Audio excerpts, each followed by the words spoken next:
Welcome to Nova Science Now. I'm Robert Krulwich, and in this hour, from a number of different perspectives, we're going to look at the mystery of being alive. After all, what are living things made of? We are made of chemicals, carbon, hydrogen, simple chemicals. You could buy them at a store.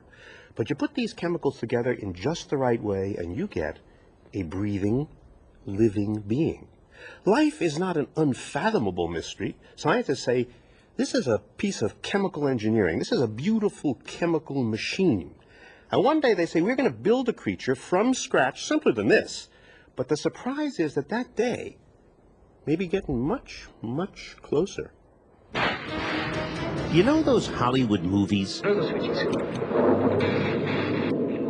ones where scientists do improbable things. It's alive! It's alive! It's alive! They mess with life. Then they get a little confident. I know what it feels like to be gone. You're crazy. But what if I told you that there are dozens of scientists right now trying to do something much like that? I mean, they're not stealing dead organs in the dark of night or constructing a 7-foot creature with bolts in its neck, but starting with dry, dead dust. They're working on tiny life forms, racing for the big prize. They want to be the first to turn non-life into self-sustaining living creatures. We're going to have laboratory life. This is really knocking on the door. As best we can tell, there hasn't been a completely new life form for the last 3.5 billion years. Not since the first act of creation. But you are about to meet scientists who say, we can do it again. The steps we have to take are getting smaller and smaller. It's doable and it's relatively cheap. And what's most amazing, and in some ways a little frightening, is that some of them say it's not going to be that hard. Compared to, making the bomb or sending people to the moon, I think it's significantly easier. Easier to create life from scratch than making a bomb? Yeah, easier, significantly easier, yeah. Why easier? Because, say the scientists who do this, life has a rough formula, and we know that formula. So this is your place? This is it. What's it called? This is DNA 2.0. We make DNA. You make DNA? We make DNA. The same DNA that builds living creatures? Exactly. Yes. Exactly? Do you mean exactly? I mean exactly. And if you wanted to order some DNA for, say, an experiment, a company like Jeremy Minshall's could custom make it for you. In other words, it's kind of like DNA to go. To go. DNA being, of course, the recipe for living creatures built from chemical ingredients abbreviated A, C, T, and G.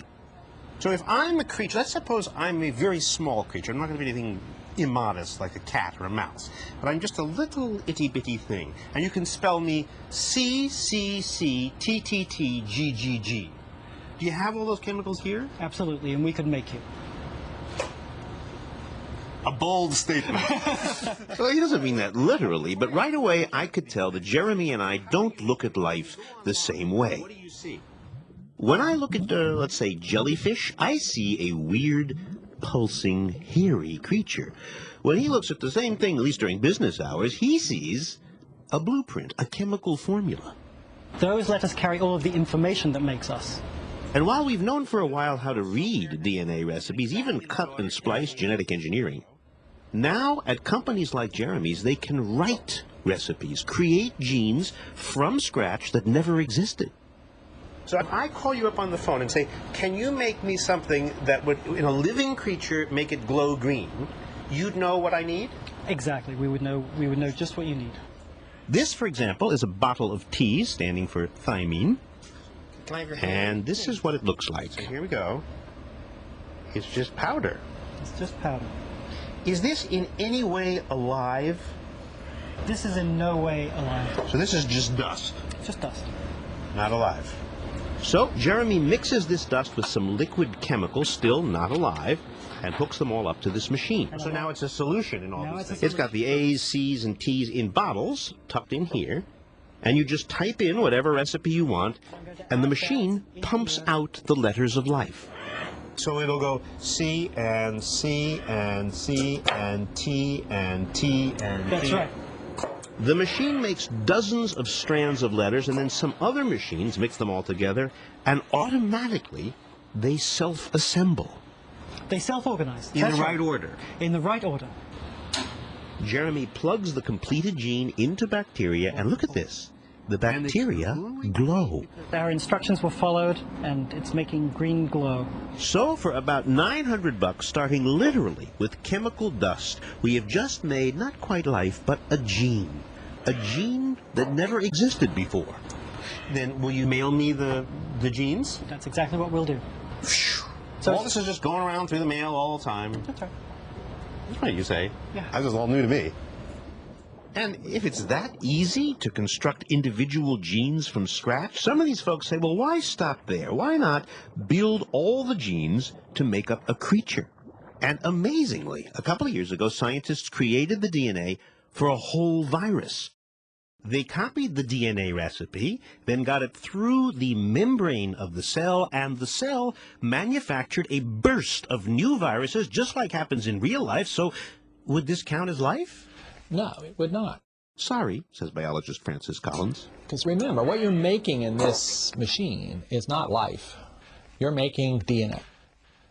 And DNA is just the instruction book. But an instruction book doesn't actually build anything. So it's the living cell that does the real work here. DNA by itself does not create life. So I would say that was not life. So then what is life? What exactly do you need? Well, one basic definition says that life requires a bunch of things. A container, something to live in. The ability to use energy to grow or change. The ability to reproduce, to create creatures that look like yourself. And for some, the ability to evolve. But making a creature from scratch that meets all four requirements is much, much harder than making a gene. In fact, no one's been able to do it. But now, scientists all over the world are working on different parts of this puzzle.